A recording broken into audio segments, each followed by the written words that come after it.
we've looked at some of the early church writers here. We've looked at these Bible dictionaries. We've fact checked the quotations that Watchtower is using. Now let's look at some of the scriptures. What do some of the scriptures say? Some of it is interpretive. I'll grant you that. But I think as you see the evidence as we're going through, I think you'll see where we're taking it and what the evidence is leading to.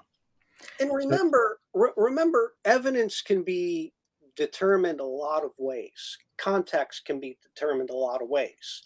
Okay, for instance, if something came, an email was sent out, it can be tracked to my computer. And, well, wait, only Paul has the password to the computer, only has the password to the email. It came from his email. Even though nobody saw me send it or could prove I physically wrote it, there's a lot of indication of where that email originated from. And that's a lot of how you can decipher and take apart a lot of how Bible and scriptural and history is written. You could take all these pieces together and say, hey, this is the implication of it. For those of us who are techies, right? Jeff, that email has metadata and other hidden tags in it that help identify the source as well. So there we go. Let's look at the Gospel of John, chapter 19, verse 17.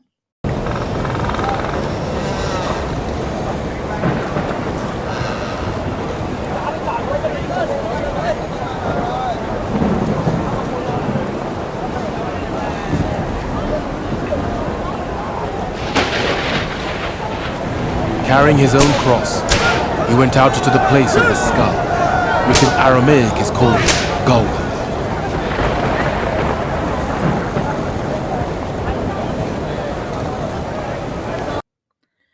Now, this scripture is important because it's pointing out that Jesus bore the instrument of his death. He carried what killed him, really. And remember where Jesus is at this point by the time we get to this scripture. He's been flogged, he's been beaten, he's been up all night with 6 trials, 3 civil trials, 3 religious trials, all of which were illegal.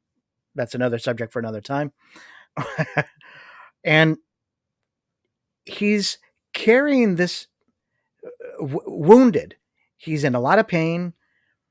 He has very little strength. He's been up all night. Wore out. He's completely wore out. He's exhausted. So if he's got to carry an upright pole that he's going to be impaled on, that's really heavy. That would be very difficult. And adding to it, the scriptures very clearly indicate they were above the people, because remember when the sponge that he had to put it on his spear and hold it up to him. So these were, if that Storos was his cross that he drug through this, he's dragging a tree, literally. And it's not like today where we shave things perfectly round, can make them small, can put it together with plywood and glue and make it lightweight. They use raw material. This was raw material. It didn't come pre-assembled from IKEA. Exactly. So to be where a guard had to hold spears up and throw the spear into his side, up at him, jab him, wipe his head, doing all that stuff. The size of the Storos would have been physically probably impossible for one man to do more than 10 feet at the most without being up all night or tortured or abused and going through all that. So the logic, and we know he's carrying it through the streets, right? He's carrying it quite a distance. And let's define those streets. Okay, they weren't the smooth paved roads we had. There were probably some where it was just packed hard dirt, where you're dragging something over dirt, which is not slick, or cobblestone. So that would mean every time it hit a crack at the other end, you're jarring. So there's a lot of counter evidence to put this together in the puzzle we're doing. Now, granted, this is interpretive, so we'll grant that this is interpretive, but there's more.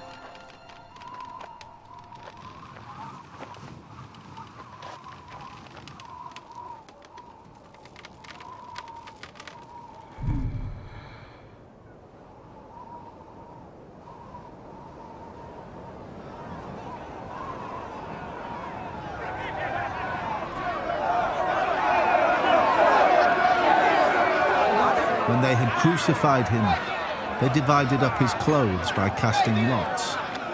And sitting down, they kept watch over him there. Above his head, they placed the written charge against him. This is Jesus, the King of the Jews. They place this sign above Jesus' head to indicate his crime, and it's written in 3 languages, right? Only Matthew states exactly where it's located. The other Gospels don't mention this. It's placed right above his head. So we know exactly where it is located based on what Matthew's Gospel is telling us. And if you've seen The Chosen, Matthew was a little obsessive compulsive. He liked the little details. You can see that in his Gospel many times, where he'll even say, well, this is the Hebrew word this, and he'll translate the word for you. Matthew liked his details, so that detail was an important one for Matthew. So no, it's putting this sign right above his head. Well, if you're going to impale him like this, if you're going to put the sign here, you can't put the sign in between his arms. It's not above his head, it's above his hands. It's a really tiny sign. Yeah. And the point wasn't being that high up off the ground that you couldn't read it. The whole point was you could, the Romans wanted to let you know what they're doing, why they're doing it, and who they're doing it to. So it would be tough. There would be very little space to put that there. Again, interpretive, but I think it also justifies the point that we're trying to make. There's one more passage that's very similar to this Matthew account, but it's highly interpretive, and that's Luke 23:33. And the passage says, when they had come to the place called Calvary, there they crucified him, and the criminals, one on the right hand and the other on the left. Looking this up, I didn't find very many comments in I looked at over 100 commentaries. There were a couple. The pulpit commentary says that the malefactors, one on the right hand and other on the left, and John adds, and Jesus in the midst, shows that Jesus is holding the position of preeminence in that scene of uttermost shame. Whether the hands are to your left and right or straight up and down, it's still, Jesus is still on the center, and the other ones that were crucified with him are still at his left and on his right. You'll see in some of these paintings and drawings that Watchtowers put into their books, the sign is not above his head, the sign is above his hands. Granted, it's above his head, above the hands, but Matthew states specifically, right? Yeah, Matthew would have said above his head, they put it over his hands. That I think that is a no-brainer. Now, the Gospel of John, 20, verse 25. Now Thomas, also known as Didymus, one of the 12, was not with the disciples when Jesus came. So the other disciples told him, "We have seen the Lord." But he said to them, "Unless I see the nail marks in his hands, and put my finger where the nails were, and put my hand into his side, I will not believe."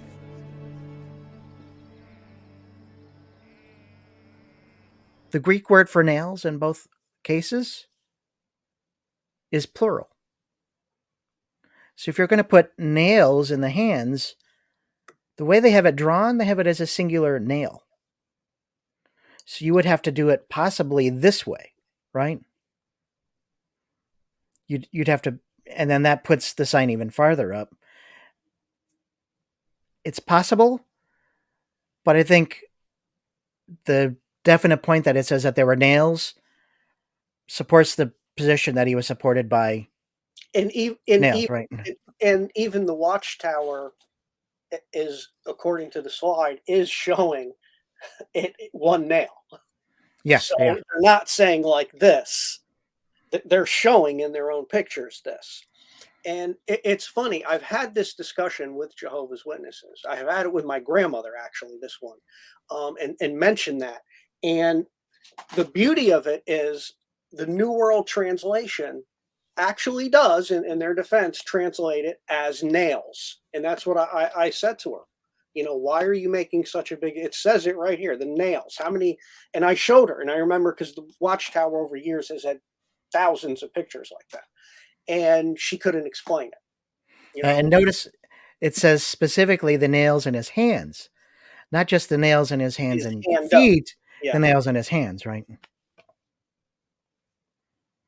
All right, so we have some scriptural testimony, some scriptural evidence that this cross was a symbol that was used, interpretive, but we have some archaeological evidence as well. There's another instance I learned about from Jason Zelda's channel. He shows it from the 1950 New World Translation, but it's also in the 1969 Kingdom Interlinear Translation. There's an appendix on the crucifixion. They show a woodcut from Justus Lipsius, and it shows a crucifixion on a upright pole, on a stake. The quotation in the appendix on the torture stake says, "Such a single stake for impalement of a criminal was called a crux simplex, and the method of nailing him to such an instrument of torture is illustrated by the Roman Catholic scholar Justus Lipsius of the 16th century. We present herewith a photographic copy of his illustration of his book De Cruce Liber Primus. This is the manner in which Jesus was impaled." What Watchtower is not showing is the entire context of the drawing and the several other drawings showing the various means of crucifixion. And many of these have a crossbeam or a cross. This appendix is from when the New World Translation had just been published. And it says, "This is a revolutionary translation, we admit, but it is the purest one. The passing of time and further archaeological discoveries will be certain to prove its correctness. Even now, the burden rests on all those who contend for the religious tradition to prove that Jesus died on more than just a simple stake." So what they're basically saying is, we don't have the evidence, but maybe someday there will be archaeological evidence that supports the view. The archaeological evidence comes from both sides. What does the archaeological evidence say? So I have a Biblical Archaeology Review magazine. I have a subscription to this. So they call it the starogram. The Kairos symbol was used in pre-Christian times, according to this article. And that's the same symbol that Constantine used. And we'll get into that. Stay tuned on Constantine's use of that. There are a couple of Greek New Testament manuscripts where this symbol of the cross is used. The starogram. So Papyrus 75. So again, this is pretty early. This is dated around 175 to 225 AD. So in the image here that you can see, and there's a little blow up, this is the Greek words for cross and crucify. And in this Papyrus 75, when they use this word, notice how they draw this little symbol in there, this starogram. That is a staros with a crossbeam on it.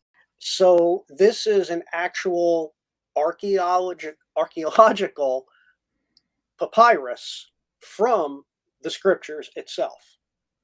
It's one of the older New Testament manuscripts that we have. So like, according to that, let's say John died. Let's put it 90 AD. This was only 75, 80 plus years after, around the time the apostles died. So this is right in that time frame of it all. And you'll see in a lot of those early manuscripts, and I'll use the Sinaiticus as an example because that's the one I know the most. When they would get to important or holy names, when they were copying the New Testament manuscripts, they would do special things to it. Sometimes they would abbreviate it. Sometimes they would put dots above it just to make it stand out, or lines. So there were specific things they did for what they considered as something unique or special. To actually draw the symbol of a cross here in the manuscript and identifying it as this shape shows that this was something that was very important to them very early on in the Christian manuscript evidence. And they were Christian, so they probably wouldn't have just thrown in randomly a pagan symbol. Because if the cross was a pagan symbol, and Jesus was not hung on it or crucified, they would have put something else.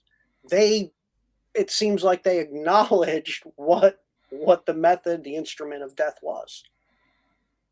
Yeah, so it's critical in understanding how these early Christians understood the method of which Jesus was crucified.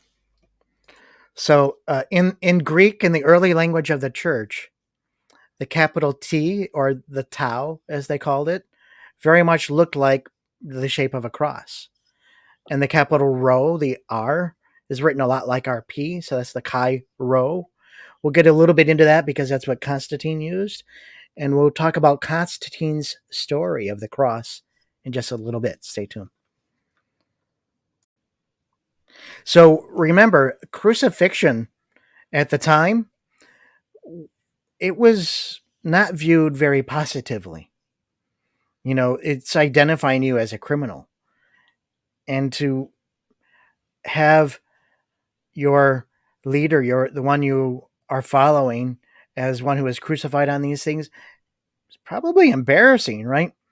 So really they didn't focus on the cross as a symbol of his instrument of torture until really the 4th and 5th centuries, because the crucifixion was already long gone by that point in time. But here, during the time of crucifixion, while they're still doing crucifixions, when they're copying the manuscript and talking about Jesus' crucifixion, they're drawing his instrument of crucifixion as a cross. And I think that's very important to include that in the evidence and the documentation of what we're doing. So we have the Bodmer Papyrus, Papyrus 66. And you'll see they name these things P, and they'll put a number. P is just for papyrus, and then the number is the number of manuscripts in their collection. This Bodmer Papyrus 66 dates to around 200 AD. And again, you can see that symbol of crucifixion, the cross with that crossbeam in it. So it's another critical piece of information showing that these early Christians saw his instrument of torture as the shape of a cross, as we know it today. Now we have graffiti. Somebody tagged some walls, right? It's funny. Yeah. Somebody tagged the walls with instruments of crucifixion, and these images of graffiti that have survived to our day are in the shape of a cross with a crossbeam. And these here on the screen date to about the 1st to the 3rd century. That's in our time frame, again, early on, right at that time, showing that that's how the instrument of torture was used at the time that we're talking about. So we have pagans drawing a pagan symbol with a pagan deity being impaled on it. And I think they're making fun of the Christians, right? And they're drawing their graffitis making fun of the Christians, but it's making fun of them for believing it was their God was impaled on a cross.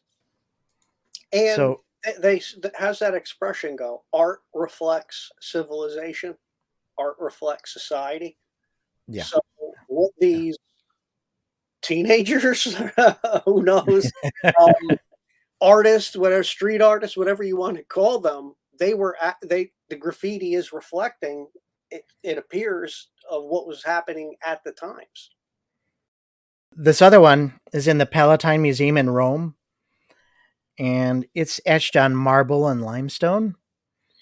And This one is the one that historians call the Elementos Graffito. It depicts a roughly drawn figure of a man with the head of an ass crucified on a cross. Next to the crucified figure is a smaller figure with one arm extended towards the former. He's got an arm extended like this. And underneath is a caption, and it says, Alexamenos, worshiping his God. So you see, they're making fun of those who believe that their Lord was crucified on an instrument of torture in the form of a cross, in the form of a T. And also look at that picture.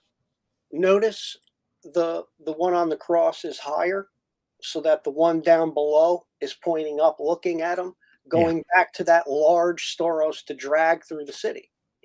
This is showing a more realistic picture of it.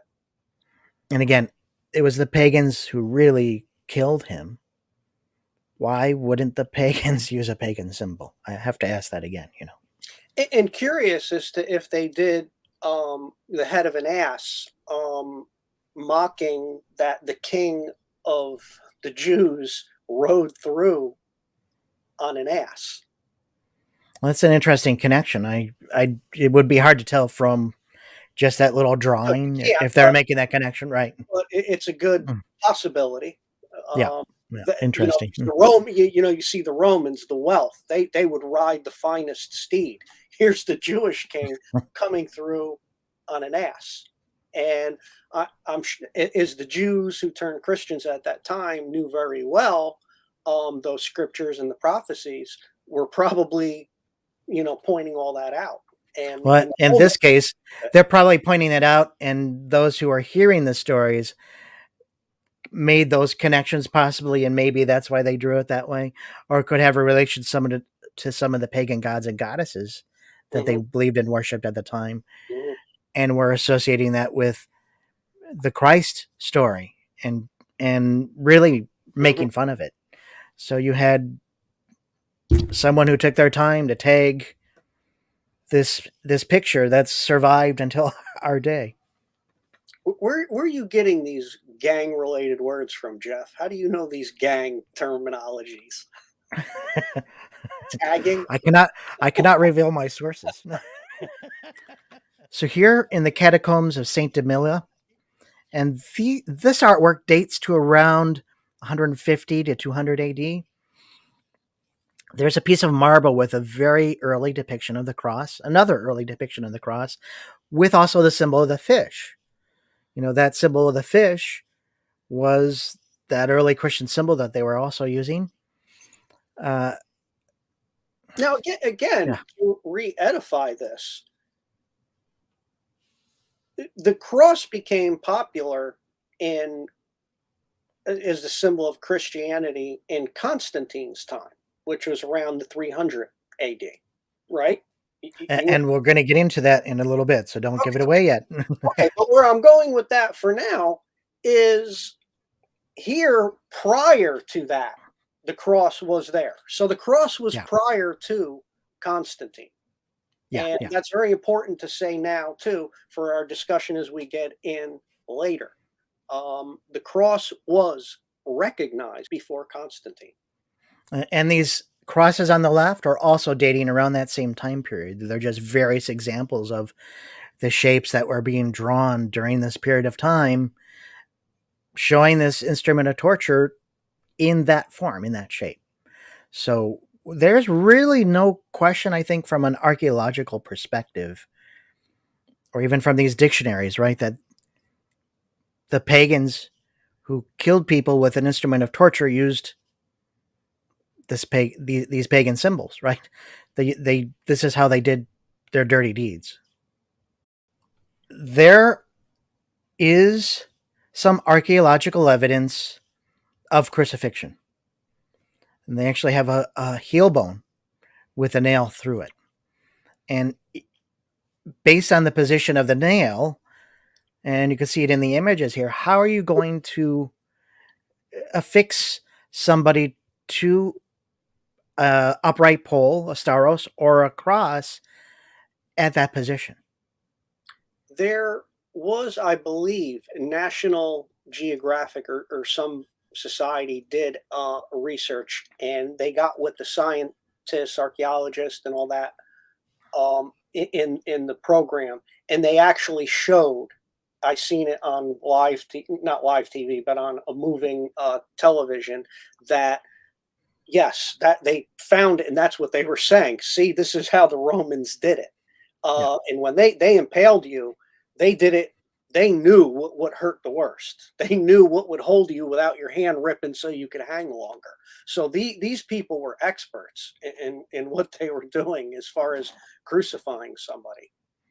And we have a few examples there of how it could have been done, but to support the weight at the position that the feet are, it would have been difficult. The Biblical Archaeology Review magazine of February 1985 says the angle on the line of fracture on these left calf bones provides proof that the victim's legs were in a semi-flexed position on the cross. The angle of the fracture indicates that the bones formed an angle of 60 to 65 degrees as they crossed the upright of the cross. So this compels the interpretation that the legs were semi-flexed. When we add this evidence to that of the nail and the way in which the heel bones were attached to the cross, we must conclude that this position into which the victim's body was forced was both difficult and unnatural. And they say a lot of people, going back into the medical and the science part of it, a lot of people that were crucified in this manner suffocated to death. Their legs couldn't hold their weight, and their rib cages collapsed, their diaphragms collapsed, and they couldn't breathe any longer, wore out. And going back to biblical, where the prophecies of the Jewish was toward Jesus being a complete, unbroken sacrifices, whole. They didn't break his legs like the Romans used to do sometimes to expedite. If they got tired of waiting, okay, this ain't funny anymore. They'd break the people's legs so that they couldn't hold themselves up, and once again, they suffocate in those positions. So this is evidence of that right here on the screen for you. And that's one potential take on it. I've heard others, but that's the one I favor, of course. But based on all the other things that I know. But yes, there's, again, no question, even based on this archaeological evidence of this bone, that this is the position that the crucifixion, this is the position of the legs that the crucifixion had to happen. So how are you going to do that with the arms at the other position would be very difficult. Biblical Archaeology Review they also have articles on their website that are not in the magazines. And they have a note here: Roman crucifixion methods reveal the history of crucifixion. And it says, drawing of the contorted crucifixion position proposed by Vasilos Tasfaris based on the analysis of Nikos Haas, which has since been challenged by Joseph Zias and Eliezer Sikeles, right? So according to Haas, the nail in the crucified man penetrated both his heel and left heel bones, piercing the right heel bone first and then the left. Haas found a fragment of bone attached to the right heel that he thought was a part of the left heel bone. If Haas's analysis is correct, the two heel bones must have been penetrated by the same nail, and the victim's legs must have been in a closed position on the cross. Crucifixion in antiquity was a gruesome execution, not really understood until a skeletal discovery in the 1980s that gave new insight into the history of the crucifixion. And so you can see in the upper right corner, this is the image that they have on the website, that there's one long nail that's put through both of the legs. And so that's the suggestion that he's making. Again, he's on an upright pole with the arm stretched out. Possibility. So it suggests, even though this one suggests one nail in the legs, the scriptures still suggest that there were two nails in the hands. So we still have that evidence for us as well. And I believe that same program I was talking about earlier was more focused on the top right picture with the guy with the ropes on it, as they nailed through the sides rather than opposed to the front. That it came through the side and they nailed them to each side of the post. So Yeah. that goes according to that. So I mean, we'll never know 100% exactly. We can deduct, Speculate, yeah. speculate, But deduce.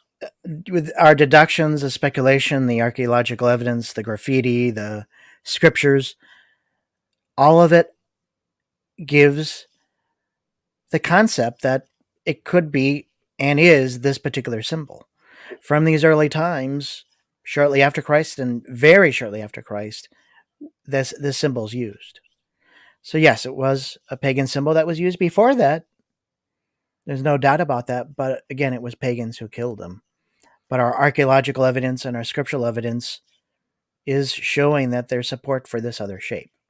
And that's going to be important for later for some other scriptures that we'll get to from the Old Testament that suggest that same particular shape. Stay tuned. We'll get into that. And this, what Jeff's talking about, is going to surprise a lot of people, especially Jehovah's Witnesses, if they haven't researched anything on their own. Stay tuned.